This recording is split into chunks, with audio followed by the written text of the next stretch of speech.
जोडभावीपेठ police station. फिर्यादीचे नाव वीरभद्र मंठोळ्या कंठीकर, वय वर्ष 45, राहता अमरनाथ नगर, शेळगी, सोलापूर.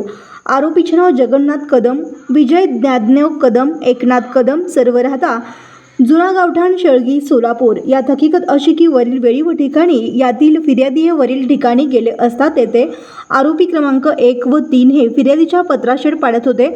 फिर्यादी त्यांना शेड पाडू नका, कोर्टात केस चालू आहे असे म्हणाले असता आरोपी क्रमांक 1 याने शिवीगाळ करून लाकडाने उजव्या बाजूस कपाळावर मारून जखमी केले व तसेच आरोपी क्रमांक 3 याने हाताने मारहाण करून तू इथे राहू नको असे म्हणून दमदाटी करून शेडला असलेल्या कुलुपावर त्याचे कुलूप लावले आहे व आरोपी क्रमांक 2 हिने फिर्यादीस तू पीठ मागून खातो, टाळूवरचे लोणी खातो असे बोलला आहे म्हणून तपास पोसई येडे हे करीत आहेत.